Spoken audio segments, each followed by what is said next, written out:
It's a Thursday, so therefore I've got Anne Laure Jackson in front of me. Hello, Anne. Hello, great to be here. Sensory health. Now we've talked about sensory freedom a little while ago, didn't we? Haha, yes, we did. Because I like that idea. I think sensory health. It's one of those things. Perhaps we think, oh, it's that person's problem over there, but it does affect us all. And I just love the thing that came from that prayer group you had about sensory freedom because it Mhm. keeps on going around my head. Oh, well, that's really special, but because that is the essence of everything. When you know who you are, when you know who others are, and when you know what to expect, what not to expect, when you are equipped and empowered to handle these things, then you can relax and have that sense of freedom in the life that you have and the things that you do and how you do it. And that is a lovely thing. It is a lovely thing. I just thought it might be nice to touch a little bit on your motivation behind what you're doing. Clearly, you're trained as an occupational therapist. So there's is it a degree at some point back in the past? Is it a degree? Yeah. Yeah. So you've done a qualification. You've trained to be an occupational therapist. How did you move towards being in a specialized, I guess, part of that with the sensory health? What was the decision? Because obviously the OT part affects the sensory health part and vice versa. But Mm. what led you into wanting to do sensory health as a kind of specialty within occupational therapy? Oh, that's good. Because I also termed the phrase sensory health as well. I didn't know anybody else that had used it, but I felt I wanted to move out of the medical model, which is very much the occupational therapy side of it, and think the way that we think about our emotional health and our mental health and our physical health, that actually that sensory health was just as important as just abundant health. That's what we want to live in. That's what we feel, we all aspire to, and that's all what's right. But in 1993, if I get the dates right, yeah, it was 1993, I was in Belgium working as an occupational therapist and working in a centre for children with autism and who were deaf. So it's a really interesting combination. And within there, that was when I had my first experience of sensory processing that really made me want to go into it. I came up to this boy who was sitting on a PE bench. I came up to him way too quickly, too unexpectedly, and he flew off the bench. So I sidled up, sideways as you do. He flew off the bench and was kicking and screaming all on the floor, and I didn't know what I'd done. And the occupational therapist there said, "Well, he's tactile defensive," and I didn't have a clue. Didn't have a clue what that was at the time. So that was the start of me being able to want to find out more about sensory processing. So it was another 11 years of study to actually go through all the various levels, being an advanced practitioner, getting a postgraduate diploma, still working on a master's degree at the moment. But it was full, just anything that I could do, anything that I could find out about sensory processing and integration was what I went to because it made such a difference. So this little boy who, when I had come up to him too fast on the PE bench, they used to take them on bouncy castles in this school. It was it was a rehabilitation centre. That was its name. But so this little fellow who couldn't have me close to him on a PE bench, when we were on the bouncy castles, he could cope with people bumping into him. And it was just like, that doesn't make sense. How can that happen? So then when I learned about the neural pathways and the nerve pathways and how things work, I thought, oh, right, okay, now I understand it. So we can tolerate certain sensations in certain circumstances if the sensory systems are well set up to be able to integrate and process sensations better. So yeah, that was a big learning curve, and to see the difference for myself with knowing nothing from that side of it, it was a real incentive for me to think this is life changing, and I want to be able to help people in this way. So yeah, 30 years later, here I am. Wow. I reminded me actually of my work experience when I was at school. So here in the UK, you do work experience probably 15, 16 years old. As a rule, you do 2 weeks in something. It could be a business or a shop or whatever. Yeah. I really didn't know what I wanted to do. I had a friend who was a deputy head in a special needs school, as it was called back then.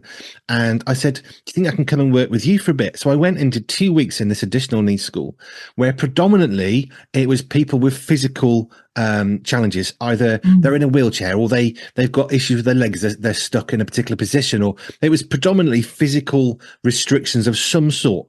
And obviously, with that, of course, you're going to get some people who have some mental challenges because they've been in a car crash and whatever. But the one thing that struck me is I went in thinking, oh, I've got to be really gentle and delicate and calm and so, and sort of small, and treat them so carefully. And within about 18 seconds, I realized, no, they're just normal people. And I really had this view of what I would need to be in order to be with them. But having stepped inside that school and working there it was really quick, and I loved it, they just want to be treated like normal people. So they have jokes, they bash into each other's wheelchairs and see if they can knock each other over. And I'm thinking, you can't do that. But that's normal behavior. So why develop jokes about it? If you don't behave, I'll flatten your tires, And in context, it makes sense. But I learned a lot about what some people can do and overcoming obstacles that to me are impossible, but they get through. And I think about that little lad that you sat next to who flew off because you needed to find a different shaped hole for that peg, didn't you? Because I guess in a sense you're going like I did with, this is what I need to do, and no. Yeah, and the fact that children want you to come up and you close and you cuddle them, and that's kind of like what you do when they're little. Obviously not when they're older, but that's what you do. And actually, no, you don't. With some you don't do that. But it is. I remember also feeling quite nervous the first time. It's a bit like yourself, just not knowing quite how do you talk, how do you act. Like it's being with someone with different needs just makes you question how do you do this when you're just not used to it. And I think what's really good now is that there are so many people with so many disabilities, diagnoses, different ways of being that are so much part and parcel of school, and part and parcel of everyday life, that actually more people are getting much more familiar with treating people just as people. And very much that inclusion, that diversity, the integration of everybody in society to be valued, and that everybody matters. It's not just Black Lives Matter. It's not anybody else, matters over anybody else. Everybody is so unique and so special. And the more we get used to interacting together, the less those fears, those boundaries, they just disappear over time, because actually there are no differences. Well, there are differences between us, but it's not anything that anybody's awkward about anymore. We just get used to relating to people with differences in different ways. And then it becomes second nature and just so normal. I know you like how my brain works because it sort of fires off in weird tangents, but I was thinking about the film Monsters, Inc. If you've not seen the film Monsters, Inc., it's basically these monsters, and the whole point of the film is the monsters have to scare children to get scream energy so they can power their city. Okay, that's the basic premise of the film. But what I like in the film is all the chairs, all the seats, all the cars, all the houses, all the doors are shaped around a particular monster that lives in there or sits in there or drives that particular vehicle. And what I liked was, it is a bit of a utopia. And in a cartoon, we can do that. But I liken what you're doing to being something in between the Monsters, Inc. utopia of every monster has their particular chair they can sit on because they've got 3 eyes or 4 legs or whatever. And what you're doing is saying, okay, well, let's work with that. I have never had what I do compared. I love that, Andy. I absolutely love that. That is just it excites me hearing you talk about it. And I'm going to go back and look at Monsters, Inc. again. I hadn't even computed that that's what it does, but that's exactly what we'd love. Yeah, absolutely. But since we can't have 150 million designs of chair or car or door, actually that's where you come in, because you say, okay, well, we can't do this, but we need to do this. So what's the shape? Let's get the right, because it is literally taking a square peg and a round hole and just bashing it in society. You will fit. But I mean, you're going to make so much damage to make it work. Yeah, absolutely. Absolutely. We can take, and I agree, there are times, I suppose, in a way, I'm a bit like a bit of sandpaper from the actual therapy perspective, because there are elements that may just need to be tweaked a little bit from our peg, which is the individual themselves. So there is a degree of like a craftsmanship to change the shape, but not significantly enough that it changes the person. And that's the environment around that needs to change. so that we get correct fitting pegs in correct holes that are individualized and personalized. But yeah, I'll just be a little bit of a shaper or a shaver or hopefully a bit more of a master craftsman to help them fit better into the accommodations that society can make. It can't change completely. That utopia is quite unrealistic, but there are an awful lot of things that we can do to make life better for people. Which I guess is where there's a bit of give and take, isn't there? I mean, in the film that I'm thinking of, I think about one of the guys who's got one eye and his glasses has one lens. We can help somebody who doesn't have an eye. We can kind of understand that to some extent. But if you've got someone with several legs, they need an extra third shoe. Actually, we do have problems where someone has a differently sized foot to the extent that pair of shoes they're buying actually doesn't fit. Because that's a physical issue. But then we're talking about neurological and mental differences and struggles and adaptations that perhaps for most of us just make no sense. Like, why can't you just take an instep in that shoe and make it work for yourself? But it doesn't work quite that simply.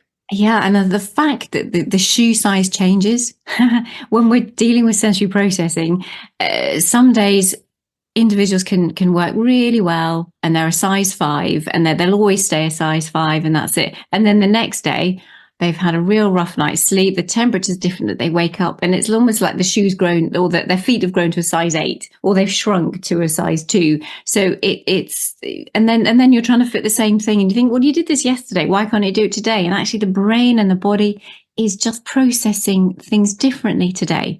And that's where we need the nuances. That's where we need people to really understand about sensory processing because it changes on a day-to-day basis. You've not got just like your size 5 shoe and their size 5 foot, and that's going to be consistent all the time. I'm working with individuals who are inconsistent. And that is where the skill comes with working and empowering those around the individual and then themselves to be able to morph and change the accommodations around how that individual is on that day. Another a friend of mine, she had a cataract. So she was in her 80s. She had a cataract. And the point at which someone said, I really think you should get this checked out, is when she referred to a color as the wrong color. And it wasn't until she'd had the operation, she'd had the cataracts removed, and she put on her grey jumper that was a really bright red. Because the cataract had over time changed her ability to recognize color. And when she had the cataracts removed, all of a sudden her grey jumper that she thought was really boring was this beautiful red color. And that's a physical transformation. But what we're talking about with especially some of the work that you're doing, it's not that obvious. But somebody noticed that she was referring to colors incorrectly and she didn't understand why. The reason was she was literally looking through a filter that changed it. But we're talking about people who've got filters that are in the brain that we can't see and perhaps they can't even identify.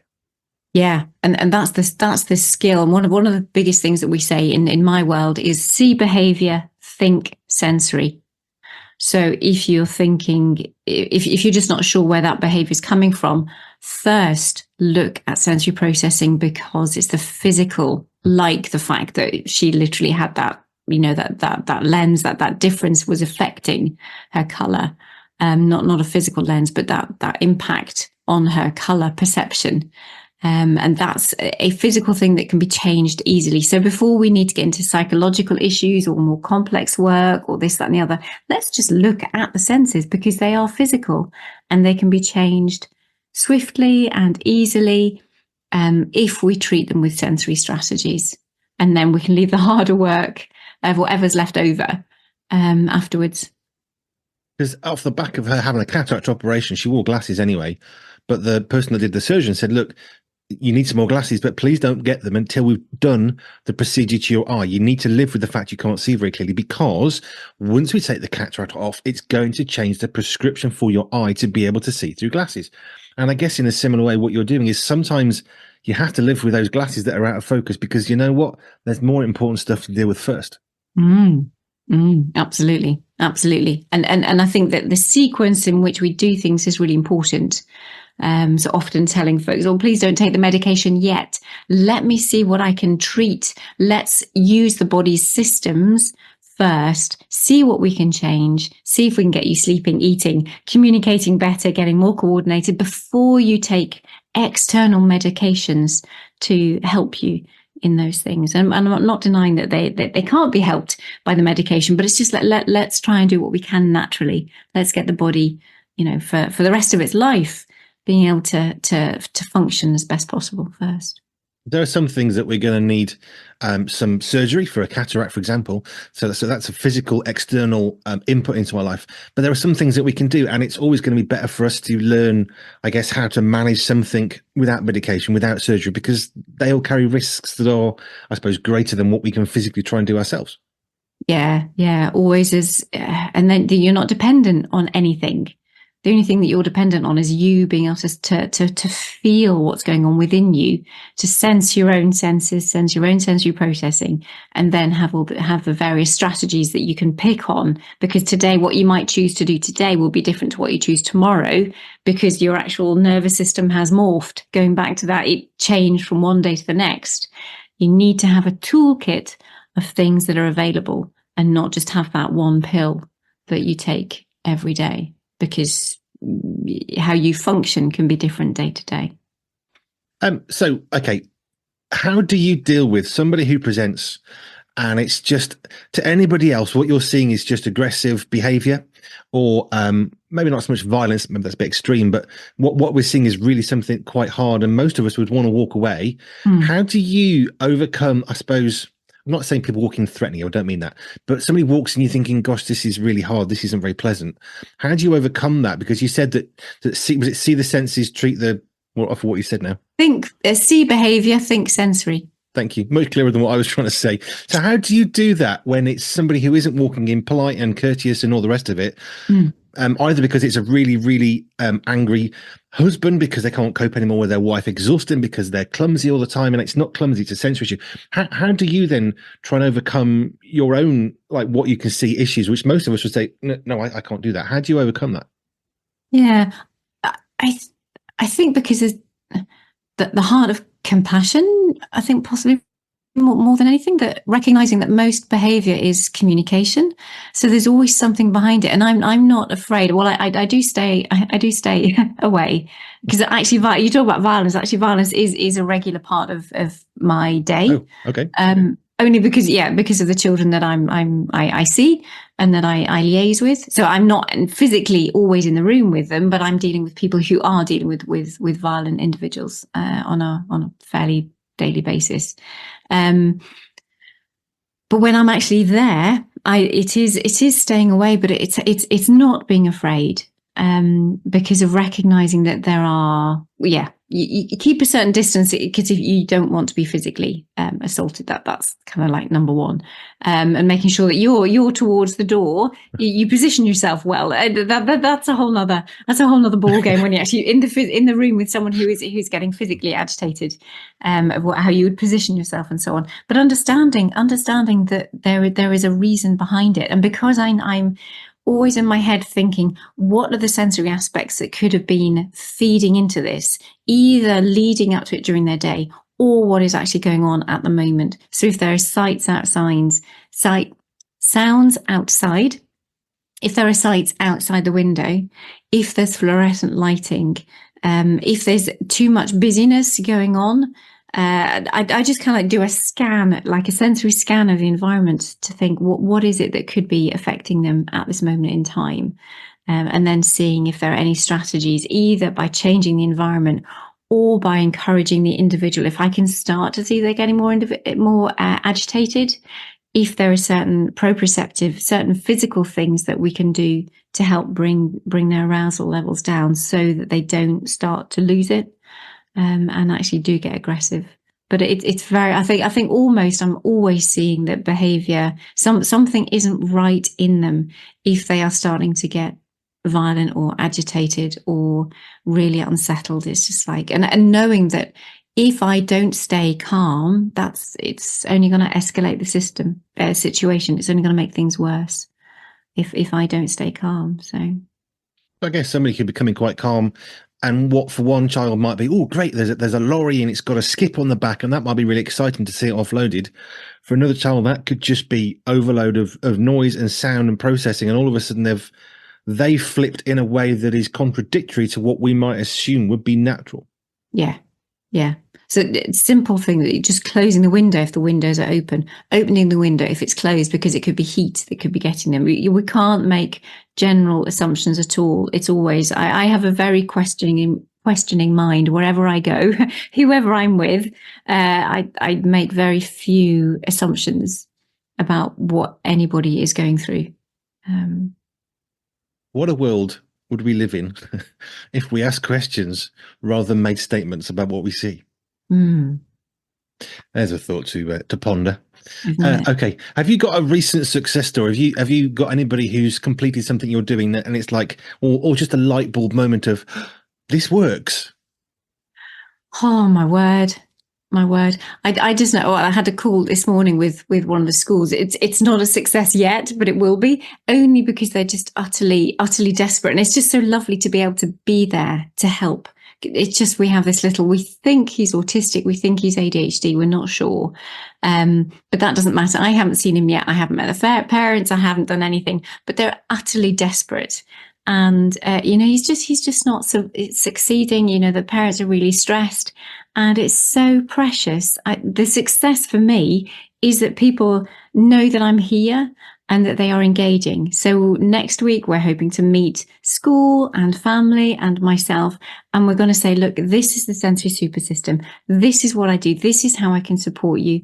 And just to hear the head teacher just being so positive about having something that she can offer her families that's for me the biggest success, to offer hope for people that actually there are ways and means, and there is a service that is actually there for them. She was just telling me like three different practitioners have just disappeared off over the time of the involvement with this family, and that they think something's going to happen, or they've just had a blanket, no, we can't do that, no, we can't do that, no, we can't do that.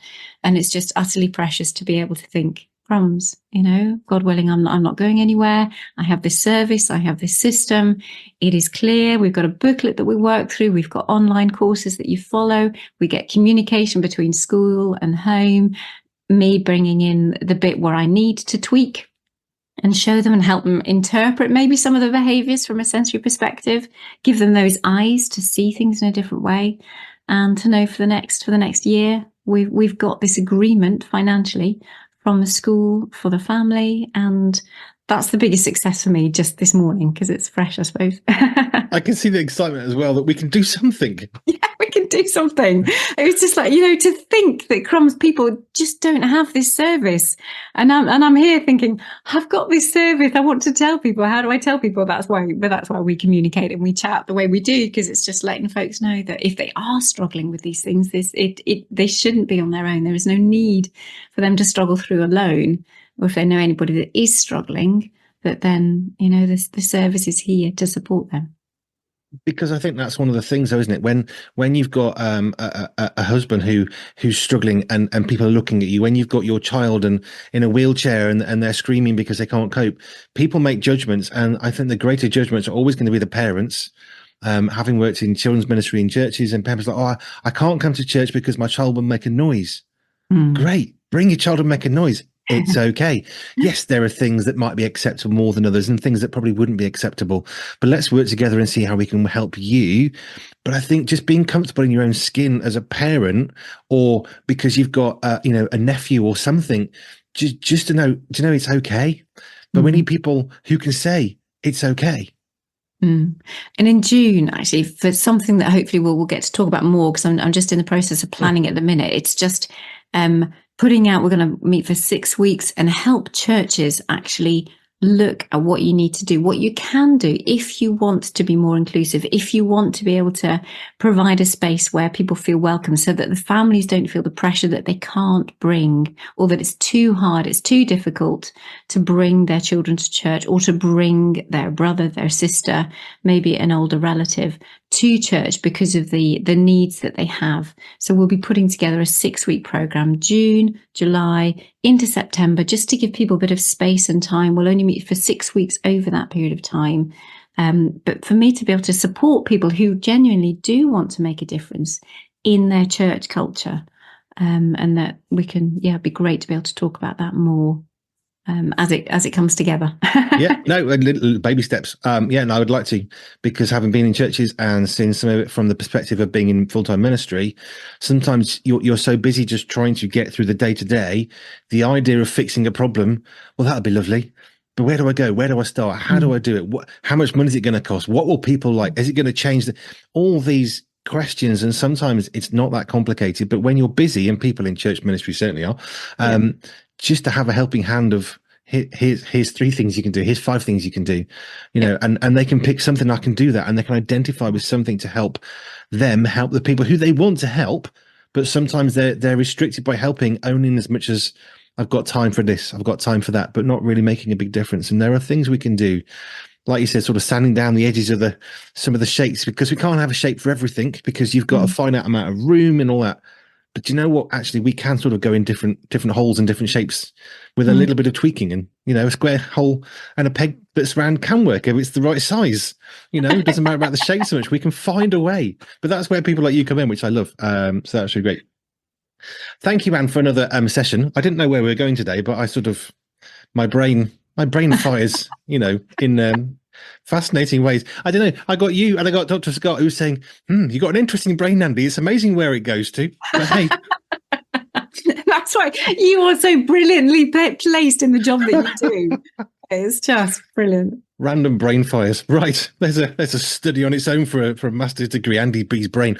Right. Thank you. If you want to know more about Anne and how she can help you in your office, in your church, in your home, in your community, in your doctor's surgery, or wherever, then you can find out more. Go to our website to get hold of her the best way, pure247radio.org, pure247radio.org/ALJ. And you can get linked to Anne. Thank you, Anne. Yeah, that's brilliant. See you next time. Bye for now.